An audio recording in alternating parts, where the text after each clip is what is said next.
ශ්‍රී නාවක හමුදාව இலங்கை கடற்படை உயிர்களை காப்பாற்றும் கைங்கரியத்தை செய்துள்ளது. அதற்காக இலங்கை கடற்படைக்கு எமது வாழ்த்துக்களை தெரிவிக்கின்றோம்.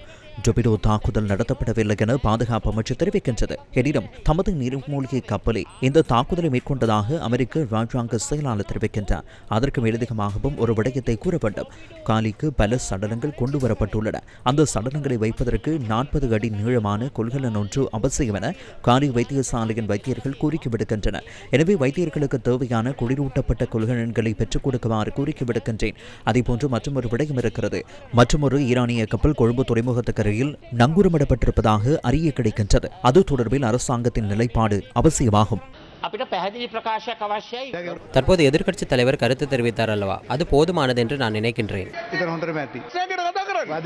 இந்து சமுத்திரத்தை அமைதியான பிராந்தியமாக ஏற்றுக்கொள்வதாக ஸ்ரீமாவோ பண்டாநாயக்கவின் காலத்தில் ஐக்கிய நாடுகளின் அமைதி ஒப்பந்தத்தில் கைச்சாத்திடப்பட்டுள்ளோம். எனினும் இன்று மிகப்பெரிய நெருக்கடியை சந்தித்துள்ளோம். இன்று வரை ஈரான் தாக்கப்பட்டமை தொடர்பில் அரசாங்கம் தமது தெளிவான நிலைப்பாட்டை அறிவிக்கவில்லை, எதிர்ப்பு தெரிவிக்கவும் இல்லை.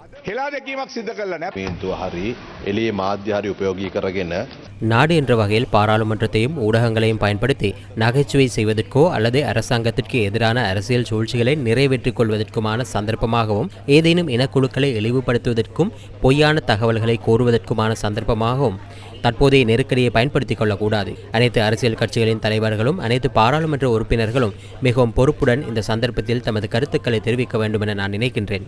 காலி துறைமுகத்திலிருந்து 19 கடல் மைல் தொலைவிலேயே இந்த சம்பவம் பதிவானது. காலி வைத்தியசாலையிலும் காலி வைத்தியசாலையை சூழ உள்ள வைத்தியசாலைகளிலும் குளிரூட்டப்பட்ட கொள்கலன்கள் இல்லை. தனியாரிடமிருந்து குளிரூட்டப்பட்ட கொள்கலன்களை பெற்றுக்கொள்ள வேண்டும். அதற்கான நடவடிக்கைகளை எடுத்து வருகின்றோம். எதிர்வரும் சில மணித்தியாலங்களில் குளிரூட்டப்பட்ட கொள்கலன்கள் கொழும்பிலிருந்து காலியை சென்றடைய உள்ளன. உண்மையில் ஒரு குளிரூட்டப்பட்ட கொள்கலன் போதாது, 2 கொள்கலன்கள் தேவைப்படுகிறது. பாதுகாப்பு அமைச்சும் சுகாதார அமைச்சும் அதற்கு தேவையான நடவடிக்கைகளை எடுத்து வருகிறது.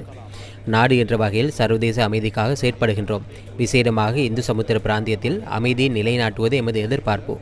அதற்காக செய்ய வேண்டிய அனைத்து தலையீடுகளையும் செய்து வருகின்றோம். ක්‍රියා කරමින් ඉන්න බව මට කියන්න පුළුවන් කමක් තියෙනවා. මම බලාපොරොත්තු වෙනවා අද හවස් වෙනකොට වැඩි විස්තර ප්‍රමාණයක් ඔබතුමාලට